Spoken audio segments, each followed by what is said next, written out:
Well, 10,000 slices of pizza is a lot of pizza.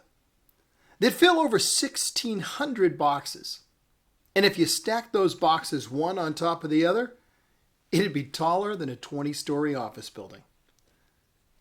And wait until you hear why I'm talking about 10,000 slices of pizza. But before we get to the pizza, welcome to Mornings with Bishop Robert, where coffee is always on the menu.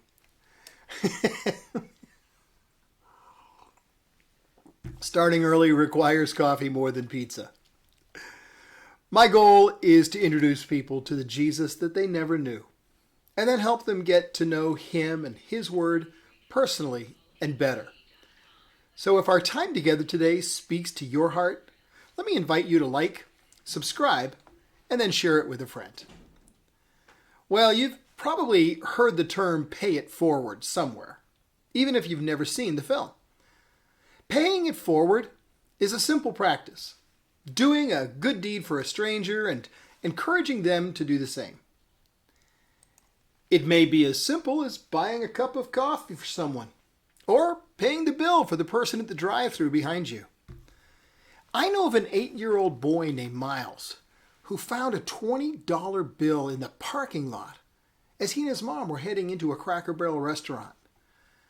But instead of sticking it in his pocket, which is probably what I would do if I found $20 on the ground, he paid it forward by bringing it inside, finding someone who was wearing a veteran's baseball cap, and giving it to him. Miles explained to a very surprised retired Army Lieutenant Colonel that his dad had died while in combat in Iraq, and he simply wanted to honor his memory by supporting living veterans. Well, back to our 10,000 slices of pizza story. About 10 years ago, a pizza shop opened in Philadelphia named Rosa's Fresh Pizza. Customers could pay $1 and then write their message on a Post-it note and stick it to the wall of the shop.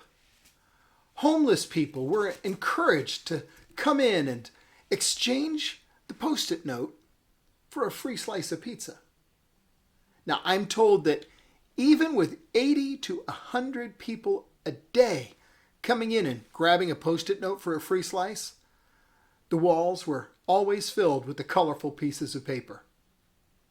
Well, sadly, economic development and the opening of several higher-end eating establishments caused the pizza shop to close. But its impact remains. And that brings us to today's verse, which calls Jesus the Lamb of God who takes away the sin of the world. Under the sacrificial system of the Old Testament, people who wanted to express their sorrow for their sin and ask God to forgive them would bring a lamb as a sacrifice to the temple in Jerusalem. Now, first, they'd begin by making themselves outwardly clean. And this involved dunking themselves in one of the many ritual baths that surrounded the temple complex. The steps of the ritual bath actually had a sort of a divider in the center, and one would walk down on the left side of the steps as they entered the bath, remove their clothes, dunk in the water, then put on a white robe, signifying they'd been outwardly cleansed, and then walk up the right side. And you thought John the Baptizer invented baptism. Well, afterwards, they'd enter the temple with their lamb and bring it to one of the priests as an act of worship. Now, the priest had 3 important jobs. The first one was to inspect the lamb, which had to be pure and spotless. No blemishes, no broken bones or the like. Only a perfect offering was acceptable. Once he was satisfied, the second job for the priest was to offer the sacrifice, acting as the representative of the person to God. Now, he followed a prescribed ritual in accordance with the instructions that God had given Moses. But I believe job 3 was the most important: turning back to the one who had brought the sacrifice and sought forgiveness. The priest was now the representative of God himself to the person. And then, in the name of God, the priest would pronounce that by their actions and their request for forgiveness, the person had met God's requirements. And so they would declare the forgiveness of God for the sins that person had committed. Now here's the problem. It didn't work. Because the law was only a shadow of the good things to come, not the reality. So it could never, by the same sacrifices offered year after year, make perfect those who drew near to worship. All those sacrifices were just a reminder of our sin, not the final solution. Which brings us back to Jesus, the Lamb of God who takes away the sin of the world. Because day after day, every priest would stand in the temple to minister and to offer again and again the same sacrifices, which could never take away sin.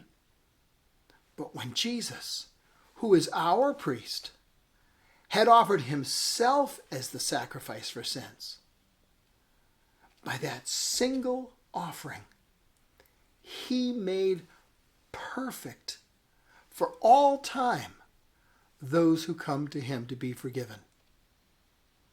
Because Jesus puts his law, the law of love, in our hearts.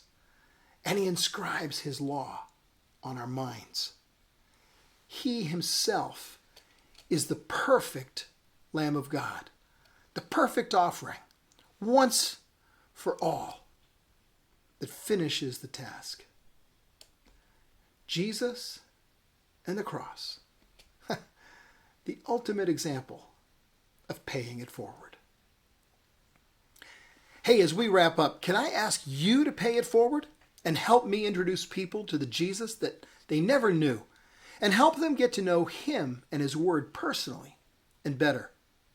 Now, unlike any other time when you might decide to pay it forward, this one won't cost you a penny because Jesus already paid the price.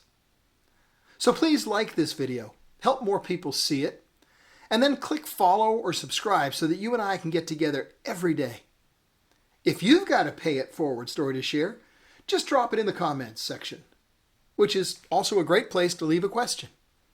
And one more thing, share this with a friend, would you? Because as you do, you're part of the team touching hearts all over the world with the love of Jesus. Thanks for helping.